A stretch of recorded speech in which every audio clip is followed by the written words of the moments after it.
Hey, all you telepathetic bards and bardettes, welcome back to iCast Vicious Mockery.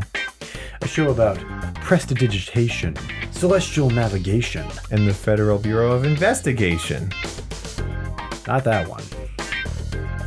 I'm Matt. I'm Austin. And welcome back to the show. Welcome back to the show, everybody. Welcome very much back to the show. It's my new greeting. Welcome back. Welp, I'm back. I'm back. That's how I feel some days. Well, I'm back. Yeah, I get you. All right. So listen. I wanted to talk about Pokemon today because that's what I said last episode. I've been playing some Pokemon Legends Arceus. That's why I haven't gotten anything else done in my life. And I like it. I thought it was Arceus. No, because it sounds too much like RC cars. RC cars. And you can't. Yeah, he's not like remote controlled. No. Okay. No, actually, quite the other way around. Oh, almost. wow. Almost. He remote controls your phone. Oh, okay. In the game. Oh, I see. It'll make a lot more sense as soon as you play through the opening cutscene. Got it. I don't have it, and I haven't played it, but that's not because I don't think I would like it necessarily. Anyway, yes, Arceus. Yes. So this game caught me because it hits on what I like, I think, most in video games, and in real life in general, maybe. Okay. Which is exploration. That's like my favorite thing. Mm-hmm. And I want to talk about how can we bring this to D&D? Exploration. Yeah. Now there are things like a West Marches campaign or things like that, which we can talk about in a little bit. And actually, which I've like tried to set up, but haven't been able to successfully arrange yet. I'm not good at that. That's the hard part for me. Coming up with ideas, that's fine. Actually, setting up a time to play, not so good at that. And yet we record this podcast relatively consistently. I think if I'm held responsible to do it, then it happens. But that's more than some people can say. That's true. That is true. I'll give myself one credit for this. Awesome. Mm-hmm. You need at least one imperial credit. One. Yeah, you'll need at least 3 credits to play any of the arcade games here. Maybe that's how I can do it. I can. No, it's fine. I will worry about my own productivity system later. Now, some other games that hit on this, or another game that is possibly more popular. Actually, it might not be. Okay. Because Pokemon Legends Arceus is a Pokemon game. And those outsell stuff like crazy, dude. Yeah. And part of that is because, well, another game that hit that sort of exploration itch for me was The Legend of Zelda Breath of the Wild. Yes. Yeah, that game was great. Right. And it hit on that, but I only need 1 copy in my household for that game, whereas we need 2 copies of Pokemon Legends Arceus so my wife and I can play it at the same time. That's how they outsell everything. Yeah. Plus, luckily, Basket's not old enough yet to get it. Yeah. Otherwise, there'd be 3 copies. We'd have 3 copies of it. So that, or at least that's part of how they do that. Now, with this game, actually, if we wanted to play it at separate times from each other, we would just need 1 copy. But we both are currently fully obsessed with it for different reasons. Nice. Yeah. And you know what? I'll give some more background about like how the game plays. Mm-hmm. While we're thinking of ideas for like how we can implement stuff in D&D to make it, have that sense of exploration. So one thing is, in this game, your goal is to catch them all. Mm-hmm.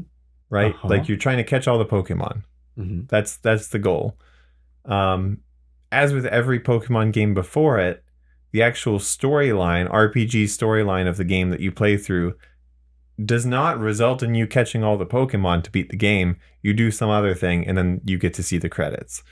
But your goal from the outset is to catch all the Pokemon, essentially. Okay. Not quite, but we'll get to that. Mm-hmm. You start with like not all that much to do, but then you're quickly let loose in a large open area. And you know how to catch a Pokemon, and you know how to battle with Pokemon, and that's about it. And they say, go complete these tasks and then come back here. But when you complete the tasks, they don't make you come back. They're just like, all right. Okay, yeah, you did it. Yeah. Go have fun. And so you could just go have fun. You could ignore the main part of the game, quote unquote main part of the game. And you could just go do your thing. Do whatever you want. That's cool. Yeah, it's great. Mm-hmm.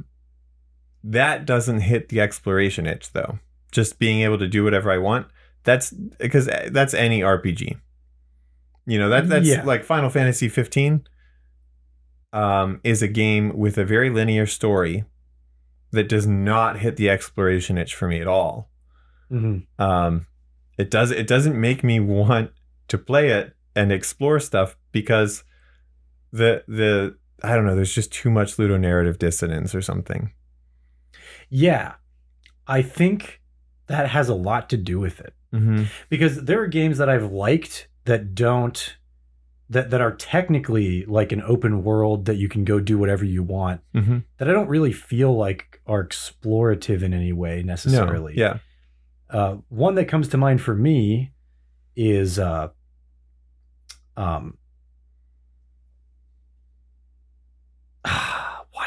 Fallout, the Fallout mm-hmm. games, Fallout 3 in particular, and 4. I played both of those. Those are the only two I've played, but yeah, like technically on paper, there's a lot of places to go, a lot of characters to meet, a lot of things to do, like a ton, like more than most people will ever find. Like most people will not find everything that there is to do or see in that game, mm-hmm.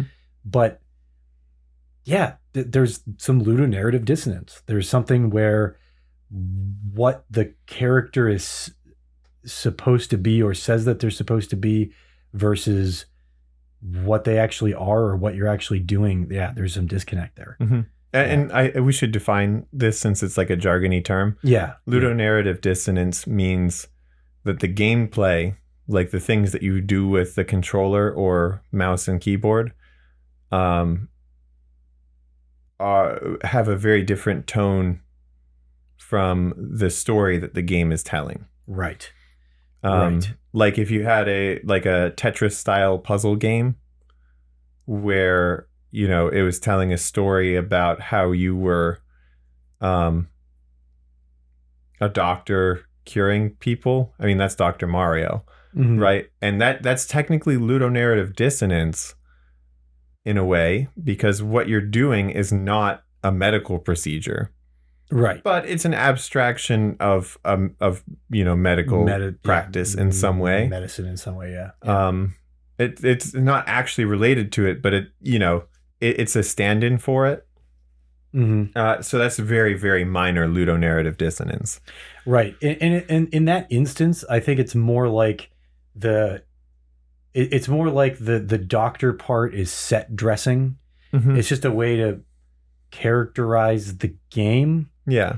Because it's not really a story. Well, it kind of is, I guess. But it's not really. I mean, that is the extent of the story. These people have a virus. You've got to get in there and Mario it out of them. Right. But in these RPGs, mm-hmm. the story is the point. Stuff that's supposed to be happening to the characters, right? Yeah, that is the entertainment of it. Yeah. Right. Exactly. In RPGs, you want to go through and learn what that story is and mm-hmm. experience it. But sometimes, like in the case of Final Fantasy 15, they say, hey, like tomorrow morning, like it's late right now, tomorrow morning we got to go do this thing. And then they let you can explore for months and just walk around and do whatever you want. That doesn't really feel, like it doesn't match. And I think Pokemon Legends Arceus does a very good job with not screwing that up, at least as far as I've played. I've played it for, I think, still under 50 hours. And I've not even gotten to, I guess, 40% of the way through the game yet. Because you can pretty easily measure which percentage you are through it.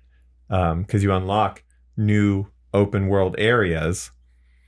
And I've got 2 out of the 5.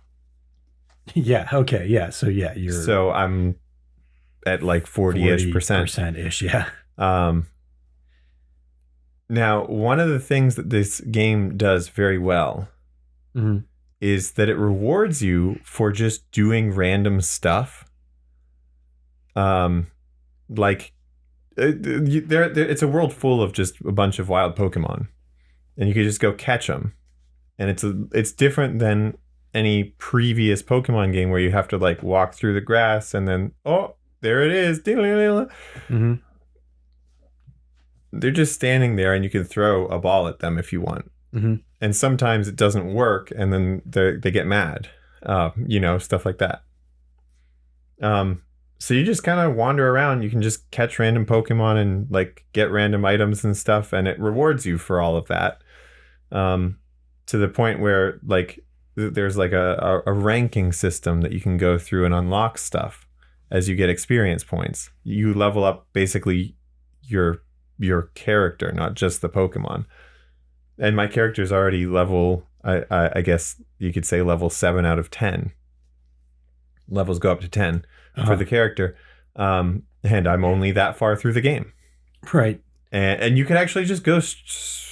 I don't know how high of a level you can get early on. But I mean, clearly you can get to at least 7 where I am. So it's not too hard to get way up there. So it really rewards you for just like trying random stuff. Yeah. Just doing what and looking like. Everywhere. Because the more different Pokemon you catch, the better it is. And the only way to find different ones is to go to different places. Right. Yeah. Which makes sense. Right. Yeah. Now, it's also got another thing going for it there, which is that there is some janky cliff walking stuff, as there is in a game like Elder Scrolls V, Skyrim. Yeah, famously with the horses that can just like walk straight up mountains. It's not that janky, but it's close enough that you can get to places where it's questionable whether you're supposed to be there yet. And that's good. I love that. Now, there are games that do maybe even more for exploration, but that's a good start. So just rewarding random things like that is pretty cool. How would we go about doing something like that in Dungeons and Dragons? That is tricky. I don't. We have to figure out like which levers we have to pull on, right? Like what have we got? We can give experience points, but that's hard for a lot of people to keep track of, to be honest. Because the DM then has to figure out like, am I titrating this out at the correct rate? Like, am I? Yeah. Is this too much, too little? You have to like keep track of everybody's experience points.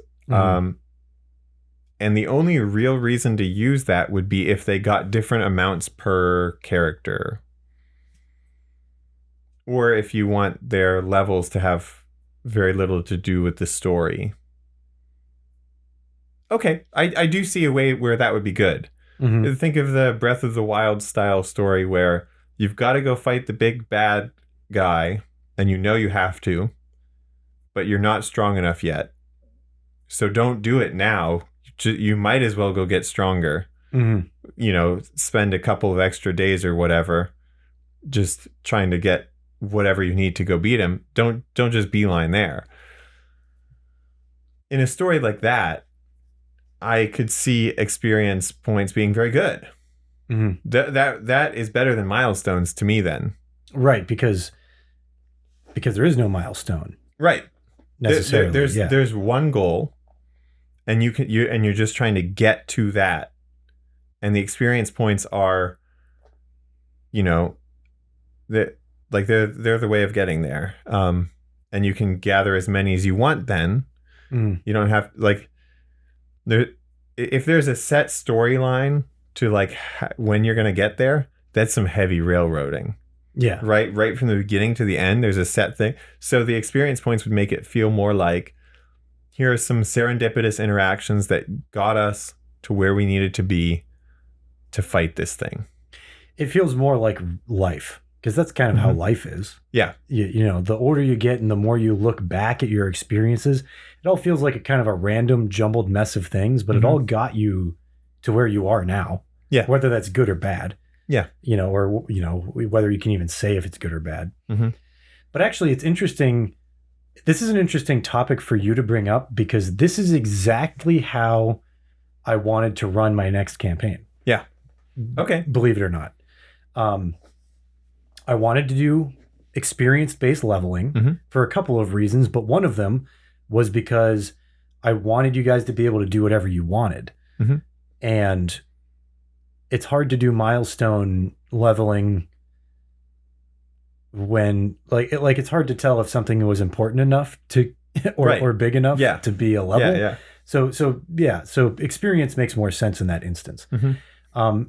But also it's I just wanted to try a new thing. I just wanted to try a new experience. Like the campaign that you guys are going through right now is very much it's very much culminating to something pre-planned, preordained. Like there's something in motion that can't be stopped or like, dropped or rolled. Right. Like it can't be I don't know. It's something that has to happen sort of for the game to happen. Mm-hmm.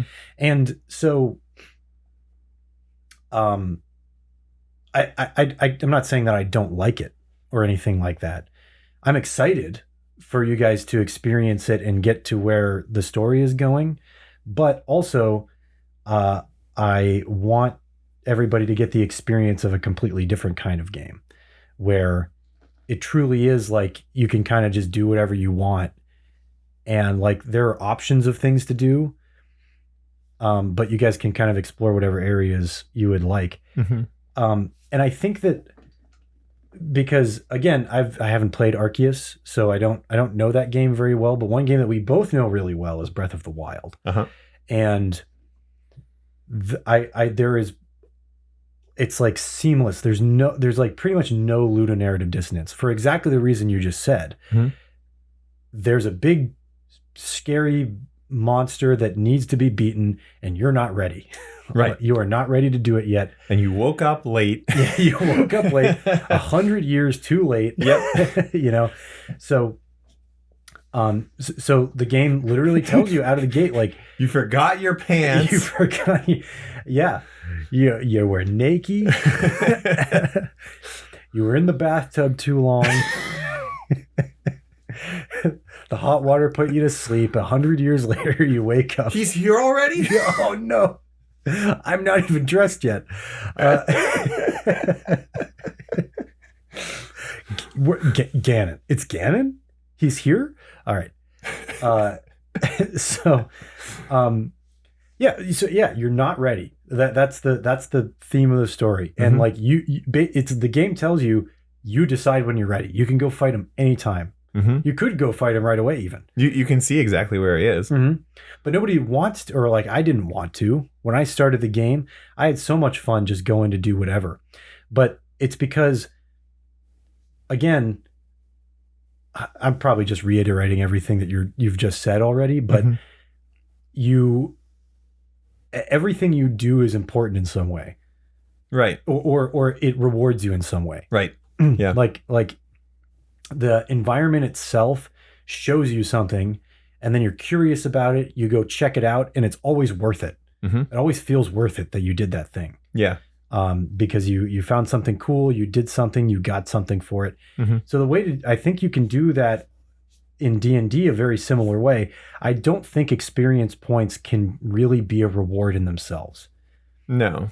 I feel like those are more for, well, what would it be? They actually, maybe they signify that you got a reward. Like when you get something else, you get experience points. Right. Yes. Okay. That's a great way to put it. I think that's a great way to do it. Mm-hmm. But there's a handful of things I can imagine would help a player feel the same way that you would feel in Breath of the Wild, Mm-hmm. or from what it sounds like, Arceus, when you discover something new and you do something and you get something for it. Mm-hmm. Like the easiest thing is to give them something. Well, nothing in D&D is really tangible, but something tangible in the game, like a magic item. But I think that you can't just throw magic items at characters all the time. And I think that should kind of be like a higher tier thing. Like that should be a real challenge to overcome to get that. But maybe you beat a creature. Maybe it wasn't that hard, but you beat a creature that you maybe tracked. Maybe you found evidence of this and you decided to go after it. You track it down. You render it not a threat anymore, whether that means you defeated it or whatever you want to say. And then like a village down the way thanks you, and now they're like on your side. Now you have sway with them. Right. You can negotiate with them easier. Maybe they'll even give you something for it. Maybe it's information that you need. Yeah. For something else that you're trying to do. And D&D is cool because it could be even something that isn't part of the rules that you can just do. Like maybe they have a soothsayer, in their village who specializes in a particular kind of magic, and they're willing to teach one of you the spells that they know. Yeah. You know what I mean? Like, or you gain a feat because, the best warrior in the village is an expert grappler. Right. And they teach somebody, their ways of how to take somebody down to the ground. That gives you a lot of opportunities to like, imagine you randomly generate that. Mm-hmm. Like this is this type of village. They've got, this type of sort of leader, heroic figure, right? Like they're head honcho. Then you could have a storyline there with one of the characters. You can be prepared. You could be like, all right, well, this is how they're going to react to these characters. They might have your characters are going to have to prove themselves in some way, and when they do, this character is going to take a liking to one of your player characters, and that's who's going to be learning this skill. So if you want, now that you're here and you know that there's this type of person and they can do this cool thing, now suddenly you become interested every time there is one of those. You're like, oh man, that seems pretty useful. Or you can be like, nah, your village is not really our thing. Right. We'll go help the next one. Yeah, and then you can ignore them and move on. Exactly. And there should be limits, like the number of feats somebody should be able to know. Is limited in the game, but should be, I think. So maybe the trade-off, like yeah, we'll teach you this feat, but now you're 1 feet down, and you can only learn so many. So you kind of 1 foot down. I'm sorry, you're right, 1 foot down. But another thing, so I think like the substance of when you make a village like that, it's sort of like, if you've ever had any, kids when they're like a certain age, maybe around like 3 years old to like 6 years old-ish, somewhere in there, which is a pretty wide range, but they get that curiosity about them where, like, you ever have a kid ask you why, and then every time you answered, they would just follow it up with that same question, and it would get you further. It's a magical question. It is. It right? is. Like you never know what's going to come out when you ask somebody that, especially at that age. Mm-hmm. Like, I mean, it's the same thing as it's the same thing as Basket looking out the window hoping that there might be a squirrel. Yeah. You know, like you never know. Like it's just it's a barrage of rewarding answers that are unpredictable. Mm-hmm. Like, it's predictable that there's going to be some kind of answer. So you have the predictability aspect of it is, you know, people like things that are predictable and unpredictable. Yes. They want a predictably unpredictable system. Exactly. This is what they like to work in. Right. Right. So they want to know that there is some reward, that they're working toward a reward, but they don't necessarily want to know what that is every time. Sometimes they do. Like if they know what it is, they want to get that. They don't want to like know what the reward is and then get a random thing. Yeah. But if they don't know what it is, then sometimes they prefer it that way. Mm-hmm. And sometimes they prefer it that way only in action. Meaning, like, their actions indicate that they prefer it that way, even if they say otherwise. They might say, no, I'd rather know what I'm getting into. But like a lot of, like, psychologically, people are drawn toward that sort of loot box behavior, you know? Right. Like That's this sort of, you know, pull the lever and win sometimes, lose other times, right? Yeah. That's why like Genshin Impact is such a big deal, and gacha games are so huge. Mm-hmm. It's gambling, you know? I mean, it's the same thing. Like, oh man, you know, what am I going to get? Yeah. And you might be paying with a different currency than actual money, but that's what it is. But yeah, it's all, it's kind of a gamble. Which is also like, I mean, you could say that about all of life though, too. Yeah. If we're getting that general. So I guess we have to be careful maybe when we use the label of gambling, but it works like, maybe we could say it works like gambling. It works like gambling. Yeah, exactly. It's not, it isn't literally gambling, but it works in a similar way. Yeah. But so like using Breath of the Wild as an example, I think that's a really accessible game to use in this context. Mm-hmm. Because Legend of Zelda is pervasive and you can understand a lot about it, even if you've never played that game in particular. It's so simple. It is. It's so simple. When it comes down to it, yeah. Yeah. So if we're talking about, and this is true in a lot of games, but if we're talking about like the Gerudo people, right? The Gerudo people. There's sort of a chicken and the egg situation in a way. So they live in the desert and they're very isolationist. Mm-hmm. Their culture is like they mistrust outsiders, and they don't, as a rule, they don't let men into their village. Mm-hmm. And they don't trust men generally. Some of, you know, there's the people that live there are different people. So like, you know, it's not like a rule necessarily that they don't trust men, but that's like kind of a generalization. Yeah. If you got the vibe from like the whole place, you'd be like, oh, okay, that's how it is here. Right. Yeah. That's the general thought. Mm-hmm. And it's chicken and the egg, because are they isolationists because they live in the desert, or are they in the desert because they wanted to be isolationist? And the desert is a harsh climate, hard to get to. The village is hard to get to, you know? So it's interesting because there's I think to make a setting really believable, you have to have a balance with that why question, where you answer it enough that it makes it believable, but you also don't answer it sometimes to make it believable. Right. Because sometimes there really isn't a concrete answer. Yeah. And sometimes they can't know it. Yeah. You know, exactly. You're asking somebody something and they're like, listen, that's just the way it is. Yeah. Yeah. Like why is every Gerudo born female, with one exception every couple of centuries or whatever it is in the lore of Zelda? They never answer that. Mm-mm. There is no concrete answer.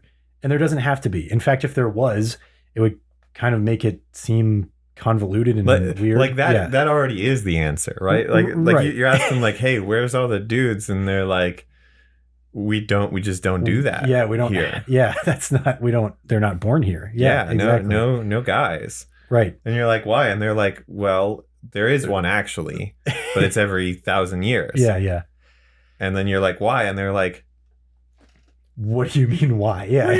That's just how it is. That's just how it is. It's how we do it. Yeah. It's like, what do you mean? Like, but because that is the way that it is, I think that inform. We eat, we sleep, we one male baby every 1,000 years. Like, what's so weird about that? Yeah, exactly. That's like the end of the line of the why questions. Mm-hmm. So they're really isolationist. Why? Well, probably because they have a distrust of males in particular, and they want to distance themselves. Why is that? Probably because they're an all-female, like only females are born except for one male every couple centuries. Why is that?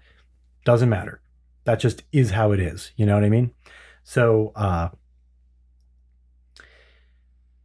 if you're making a village or a society in D&D, mm-hmm. I think that's a good place to start. You can start in either direction, mm-hmm. really.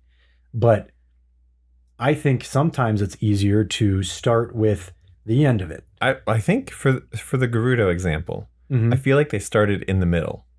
They were like, it's only girls. Yeah. And then they were like, all right, well, if it's only girls, actually, I think they just put them in the desert by like, all right, well, we want a desert themed place. Yeah. Let's put just girls in it. Mm-hmm. But I think that's the idea, though. They started there and they were like, wait, why is it only girls? Mm-hmm. And then they came up with a reason. And then also, if it's only girls, that would explain this, mm-hmm. right? So then now you're starting to kind of spread out from that one quality. Right. So it only would feel convoluted mm-hmm. if it didn't make sense in like I don't know. I mean, I guess it's probably inspired by Amazonian lore. That kind of makes sense, right? Mm-hmm. Most things are inspired by other things that already exist in the world, mm-hmm. which helps them be palatable and understandable at large. Yeah. But like what's up with the Gorons, right? Rock people. They're rock people. So where do they live? Volcano. Yeah. Yeah. Where there's fresh rocks. Yeah. Like that's where, exactly. Fresh rocks. Like we're made out of mostly water, so we live near fresh water. Mm-hmm. They're made out of mostly rocks, so they live near fresh rock. And that's what they eat. Yeah. And that's how it is. And then they're why are they stone people? Well, because they're from the volcano. right. It's like sort of a cyclical thing. It's just all right. I mean, that's where they would. Yeah, mm-hmm. It all makes sense. Right. Yeah, that one is cyclical, huh? It kind of is. Yeah, it's kind of cyclical. It's kind of like what else could live there? Yeah. Like inside an active volcano, like. Yeah. Yeah, but that's fine too. Mm-hmm. You're like, I want a bunch of people who live in this kind of place. Mm-hmm. What kind of creature? What should they be? What should they be like? What should they be like? And then based on how they like physically how they are, where they live, what are their attitudes? Mm-hmm. Yeah. Mm-hmm. Right. And Gorons are generally, they work hard, but they work hard when they work, and they relax pretty thoroughly when they relax. Let's do a real life example. Okay. To just show that like you can do this with what I would say is a heterogeneous group of people mm-hmm. who all live in the same place. If you look at where we live, it's between a bunch of major cities. That's true. And so as a result, you get people who do things related to those cities, first of all, as jobs. Mm-hmm. Meaning like people who do like sort of transportation type work or things like that, or take care of things in those cities.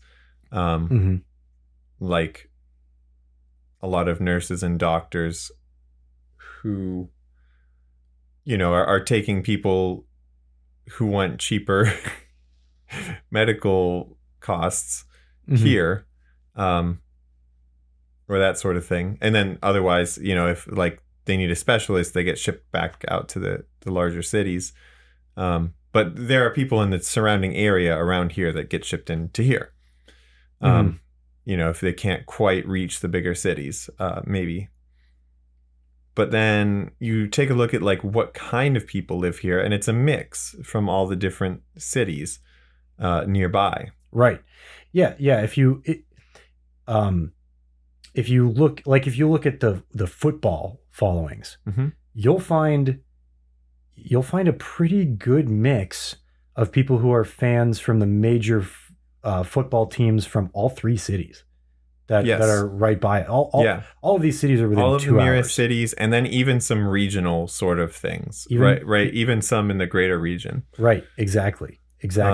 But it radiates very strongly from centered here to the nearest three cities that are all basically equidistant. Yep. To then the next area around that, to the next area, and then you get like the people on the opposite side of the country. And there are like a few scattered here and there. Yeah, exactly. So yeah, you get a mixture of interests. And I feel like because we're also like right in a major highway. So there are two major highways, one that like ends here and one that goes right through here. Right.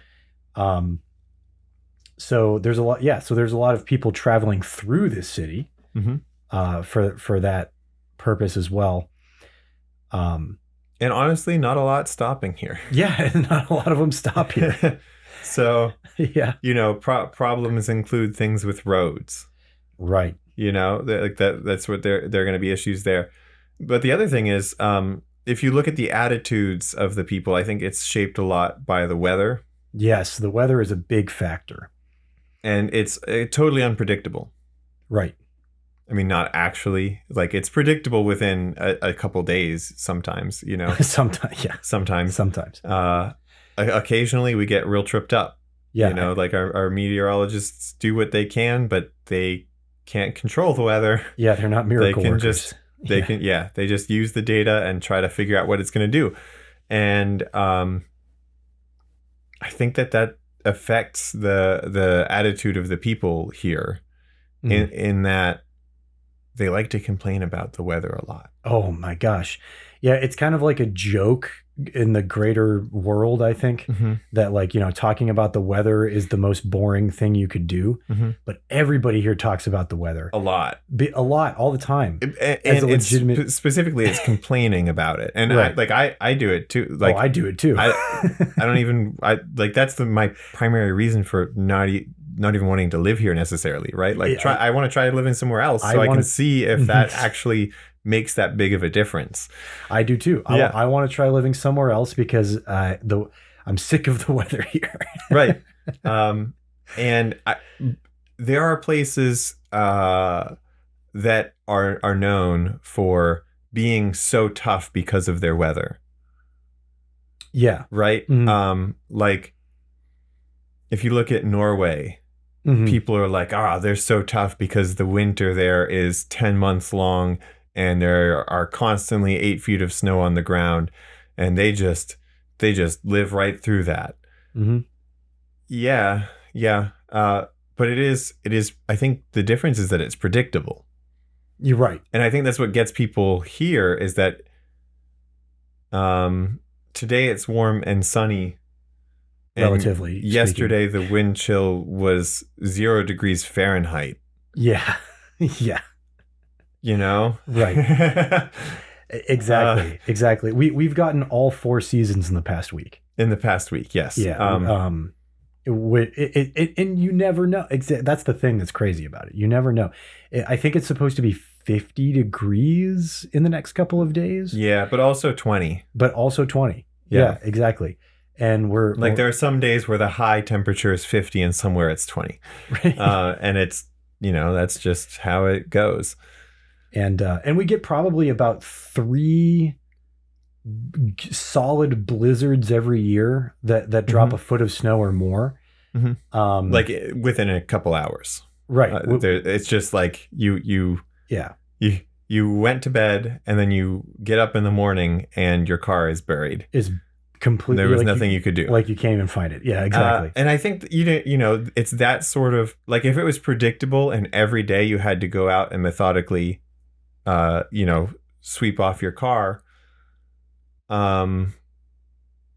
I think that's where you get that tough attitude of like, we just take it. Yeah, you just have to deal with it. Yeah, you got to go out. But here, there's always that like hope that tomorrow it could be fine.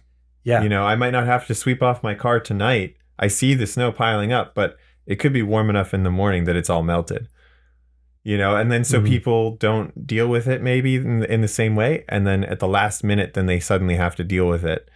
And, that creates problems. And so rather than being made stronger by the weather, if that is what, truly happens in those other places, that, it wears people down instead. And I think the general attitude here is that people want to leave. Yeah. Just like the roads, we are all worn out every year by all this. Every year. Yeah. And just like the roads, we'd rather be anywhere else. Yeah, right. Just like the roads. That's a great way to put it. Just like the roads, we'd rather be anywhere else. Yeah. Yeah. And I don't hate this place. Right. I like it. I don't think this is a bad city at all. In fact, I met somebody, I think I mentioned on the last episode or this one, I don't remember, that I was in Hawaii recently. And I actually met somebody who was born here, but grew up somewhere else. And it was interesting because it was so fascinating to me she only mentioned it a couple times, but she would actually visit here, like growing up. Like this would be the place that they would come to visit, like to see, like for like vacation almost, for like a trip because she had family here. And all she had of this place was fond memories. Like she thought this, it was great here. Because if you're coming for like even like a week, and like the unpredictable weather is annoying, but it doesn't have enough time. It's annoying if you have plans. If you have plans, that's true. Right? Like, and everybody's life has plans here because this is the only place. Like, if you live here, all your plans are here. Yeah, exactly. Right? Exactly. If you're here to just enjoy a relaxing time, well, it's okay if it snows a little bit extra or not enough. Depending on what you were doing, maybe your plans changed. Maybe you aren't going to go snowboarding today because everything melted. Or maybe you do need to go snowboarding today because it snowed a ton. Yeah. It depends. Right. And and that affects, I worked 2 retail jobs for about a year. Yeah. And I think pretty much as a rule, businesses here are in the red January and February. Yeah. Like nobody's going shopping. Yeah. And nobody except at the bookstore I worked at. Oh, really? Really? It was nuts. January and February was big, huh? It was just more and more people every week, starting from November. It just got busier and busier and busier. And I only worked there from November to May. Yeah, through the holidays. It seemingly got busier the entire time I was there. Well, that might have had something to do with people being more comfortable from... Yeah. Well, so it was also... Check this out. Okay. It was the busiest year they've ever had. Really? They've ever had? Wow. Okay. Specifically, the location that I worked at was the top one in the region, like every week, except for maybe 2 that I was there. Wow. Okay. Yeah. Maybe it was you. It was probably me. I hope they're doing okay now. Yeah. Last time I did go, I have gone there since then, and I was like one of maybe 3 people in that store. Yeah. Yeah. What day did you go on? It was a weekday. I don't remember. Okay, weekdays. Yeah, weekdays during the day aren't too crazy, but it was every weekend. There, literally, there were not enough people to check people out. Wow. Yeah. Like it was just they would just come. It was just tons of people. It was weird. Yeah, for really a bookstore, because books are kind of, I mean, they're not like dying, but they're not like nearly as common or popular as they used to be, even in our lifetime. Yeah, that's interesting. I didn't realize anyway, that's beside the point. So this interesting thing though about where we live is that, you know, I feel like what impression people get living here of how the rest of the world expects them to live is that Norwegian sort of stoic, like we just put up with it attitude with the weather. But the problem is, because the weather is so crazy and unpredictable, you can't just put up with it, because there are things that depend on different conditions. And so what you really need is a sort of more flexible attitude where, you know, day to day things just can change wildly, and you're able to accept that and handle it. But it almost feels like that's not, you know, what it feels like everyone's pushed toward. No, we just take it. We just handle it. But that's not really an optimal solution in this situation. Yeah, right. Like, because sometimes you don't have to. Right. Well, and like, yeah. So sometimes you can go surfing because it's 30 degrees out. Fahrenheit, I'm saying. The surfing here is popular in the winter because that's how it is here. That's just how it is, right? Yeah. But like, if it is actually minus 20 Fahrenheit, then no, you can't like actually safely surf. It is actually just too cold, and that becomes dangerous.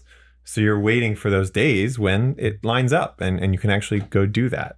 Or during the summer, you know, you're waiting for the days where for other things, sometimes it's too hot to safely do certain things. Sometimes it is too rainy. Yeah, too much rain, yeah. To safely do certain things. And, you know, you're contending with this all the time. Constantly. Yeah. Like you can't reliably plan an outdoor event well enough ahead of time. You almost have to have a backup, at least shelter of some kind. Right. Because the rain, it could happen anytime. Yeah. And especially if you're planning in advance. If you're planning like a month or two in advance, you'll have no idea what the weather's going to be. Exactly. Like if you picked your date, you just cross your fingers. And if it rains that day, nobody's coming to whatever you're planning. Yeah. That is the thing. The people are as fickle as the weather. Yeah. Oh yeah, for sure. Right. Like it, you know, they'll and it's not, man, that sounds really bad and really mean, but it's kind of true from a attendance perspective. If you're just strictly looking at numbers and not like at people's attitudes or things, like as soon as the weather changes, they all are like, all right, well, I'm not doing anything. Yeah. There it is. Yeah. You know, it's too warm today. Nope, I can't handle that. It's too cold today. Nope. All right. We're not ready for that. What a waste of your life. Right? You know, yeah. and you really have to, like, the correct attitude is to be able to go out and accept whatever it is. Yeah. Except for when it's so cold that it actually hurts. Yeah. Then don't go out. Stay in and accept whatever it is. Luckily, that happens very rarely around here. It usually doesn't get that cold. Well, with the wind, though. The wind chill does get that cold. But it's not every year, but there are some years where I don't know if this is how it actually works meteorologically speaking, but it feels like there's a baseline temperature that your area is in. And if it gets warmer than that, then because of the different air pressures, you just get a ton of wind. And if it gets colder than that, also because of the different air pressures, you get a ton of wind. And also there's a large body of water nearby, so more wind. Yes. So some years the base temperature drops to 0 Fahrenheit and the wind chills drop to, minus 40. Yeah, negative. Oh man, it can get so cold. Yeah. Yeah. But other years it's pretty mild. And that's the other thing about it, is that like sometimes people batten down the hatches and they prepare for a winter that's so cold that you can't do anything. That literally like things are closed because of not snow and ice making it hard to travel, but the temperature making it unsafe to be outside for any longer than a couple of minutes. Because then if your car breaks down, you're in a lot of trouble, unless you're prepared for that. So people batten down the hatches, and then some years it doesn't hit them. And other years they didn't prepare, and it bowls them right over. Right. Yeah. And just infrastructure wise, if everything shut down anytime we got crazy weather like that, things would be open like a third of the time. Right. Yeah. So they can't do that. They can't do that at least. Yeah. Yeah. I mean, maybe it would be better if they did, if they could find a way. That's kind of how I feel. Like I almost kind of wish that was the attitude we had, because that's how it is in other places. My sister lived somewhere not too far from here, really, that like, if they got more than like a couple inches of snow in a short period of time, like a couple hours, like the cops would like pull you over and be like, why are you outside? Like you should not be out. Which I've been told has happened here. Yes, it has happened here. Yeah. But I've never gotten pulled over for it. And I've been out in the craziest weather we've ever had. It's in my lifetime here. I think it happens mostly to people. They don't get pulled over. They do get in trouble if they get stuck in the snow. Yeah. Because then because there was already an order to like stay out of it. Yeah, exactly. Yeah. And they're like, okay, why were you out here? With the job that I have now, I actually have to go to work even in an emergency weather situation. Yeah. I'm like required to. But the last time we got a lot of snow, and it was like physically impossible to get there. I would never have made it. Yeah.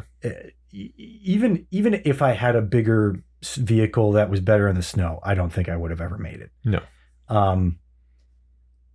It just so happened that specifically right here we got a lot of snow. Man, like overnight, probably 1.5 feet. Maybe 2. It was actually I remember seeing it. It was like 16 inches. Okay, so just under 1.5 feet. Yeah. Yeah. Okay. It was a lot. That was a lot of snow. There was no way I was going to shovel that. First of all, in the amount of time before it wouldn't have mattered because it was still on the street. So if you shoveled your whole driveway, your car would have gotten as far as the end of your driveway and gotten stuck. And it's not like you're going to be able to shovel the whole street. Right. So exactly. But it's frustrating. It's frustrating when that kind of thing happens because I was expected to be somewhere and I really couldn't. Like I really couldn't go. I was considering taking a bus to work that day, but it wouldn't have mattered because the buses wouldn't have been able to get there either. The buses I don't think the buses were running. I don't think they could have. Well, they weren't running when I had to go to work. Definitely not when you did. I have to be at work at 4 a.m. on the days that I work. So no, yeah, it wouldn't have mattered. But I had several people, like my mother offered to come pick me up and take me to work. We anticipated the storm, like we knew it was going to happen. But what do you do about it? But it didn't matter. It didn't matter that we knew ahead of time. I didn't even bother asking anybody to take me because they wouldn't have been able to get to me. I didn't even have my snow tires on yet at that point. Right. So what was I going to do? Right. Right, like exactly, nothing could have worked. I couldn't have even asked anybody for help. But still, some people did make it to work. Like some of my coworkers did. One of them actually got stuck on the way back home, not on the way there, which I think is a miracle because it should have been plowed by the time work would have been done. Yeah. I don't know. Which our street was not. It was not plowed that day. No, our street didn't get plowed until I think 2 days after that, or something. It was a while. It was days. Yeah, multiple days after that, which is insane. Which is a completely different kind of gripe. But is it just me, or has the city been doing a worse job than ever this year of plowing the streets? Because I think it really is true. I think they've been doing worse this year than ever before. There's a lot less salt on the ground, as far as I can tell. Okay, yeah. So I think there is something like a down regulated amount of snowplow action. Right, which is bad because we need the streets to be plowed pretty regularly. That's aside from the point. And actually, so we are done. Yeah. With this episode. Yes, we are. This, it turned out, is only part 1 of what I've got to say about Pokemon Legends Arceus and exploration. Right. That's great. So we'll be back next episode for more of that topic because we ended up getting a little sidetracked into like a deeper conversation about how you can use these elements of like a couple of small things like a location, weather, and like a migration pattern, right, to determine how like what people are like in a certain place, right, on average. And I mean, most people are within a small percentage of that average. If you look at, I mean, just that's what an average is. And nobody is exactly on that average. And there are going to be plenty of people, if you have enough people to go from, who are very different from that. And you can use that to create interactions between characters in a place to make it feel more alive. Right. So like, yeah, it creates conflict that isn't necessarily antagonistic, but can still drive things forward. Yeah. Like people are going to have different attitudes on, like, maybe we don't need more snowplows. Maybe we need more people working from home.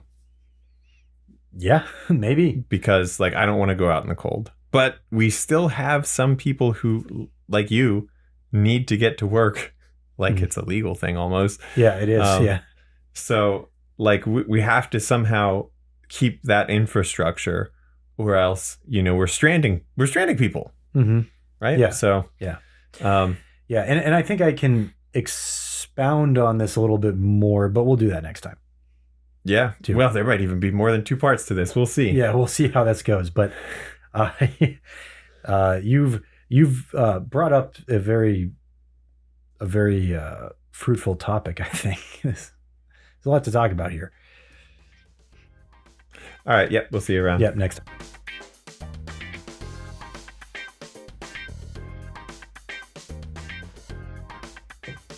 A show about exploration.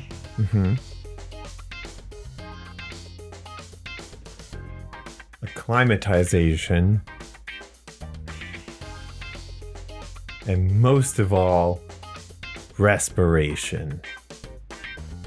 I should have said masturbation. That would have been really funny. Dang. There's so many things that could end in Asian, but I cannot think of one that's relevant.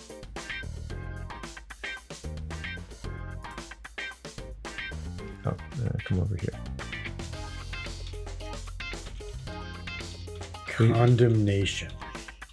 Be full screen or don't. Okay.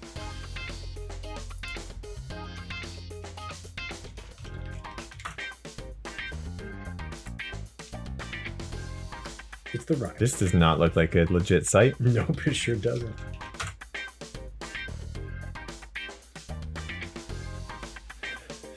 Haitian. Ablation. Ablation. Aeration. Aeration. Alsatian. Coronation. Castration. Crustacean. Cetacean. Chelation. Dalmatian. All right, let's start by going with the biggest ones first. Damnation. Biggest ones would make more sense here. 23 syllables. United Nations Educational, Scientific, and Cultural Organization. Association. Yeah. UNESCO. International Civil Aviation. Okay, so you guys are all a bunch of words. Original video animation. VA. Federal Bureau of Investigation. COVID-19 misinformation.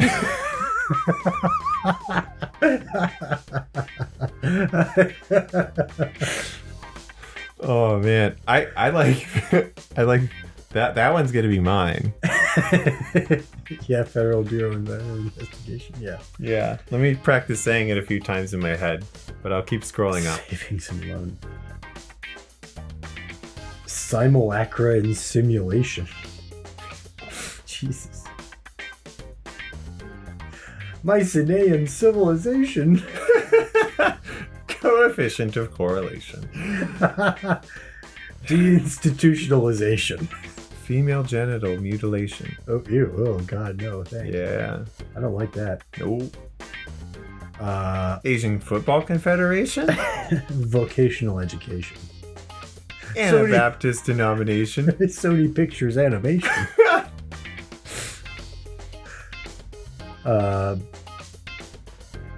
Internationalization. Letters of administration. Holy day of obligation. Horizontal combination. Why is this so funny?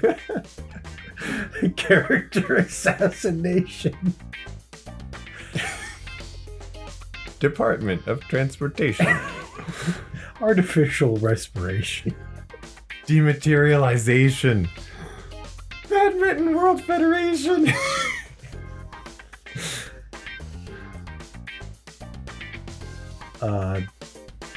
Vibro ejaculation. Ultracentrifugation. The final destination.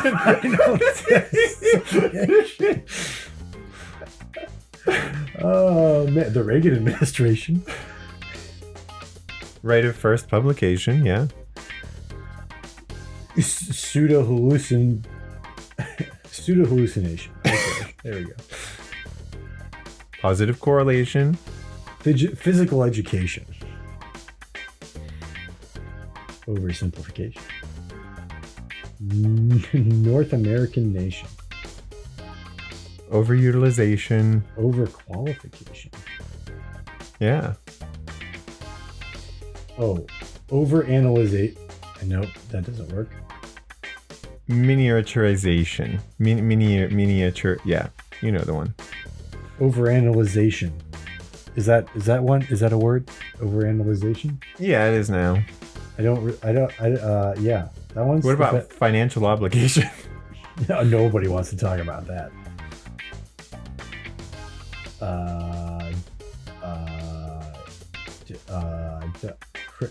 Criminal conversation. What? Decriminalization. Dehydrochlorination. Ooh, celestial navigation. Yeah. Oh, I like that Clinton one. administration. Celestial navigation is my favorite so far. Yeah.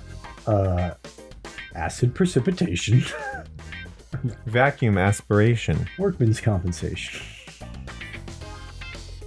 Oh, transubstantiation. Yeah, there it is. We learned about that. Toei animation.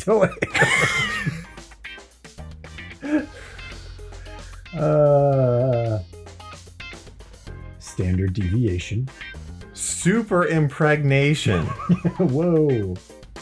That actually just means that when something is so full of, like, it could be water or whatever, that it's actually overfull. That's not a big deal.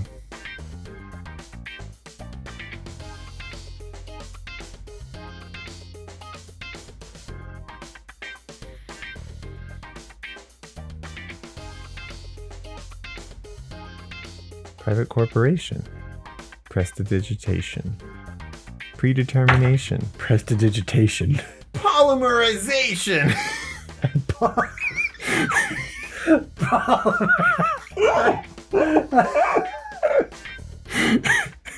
Do you have any Yu-Gi-Oh cards? That would be a great bit. Polymerization. There might not be any Yu-Gi-Oh cards in this house. I don't know if I have a polymerization though. You know who I bet does? Paul. Okay, yeah. I didn't have anybody. You didn't have anybody? No. I'm too busy thinking about Missionary Station.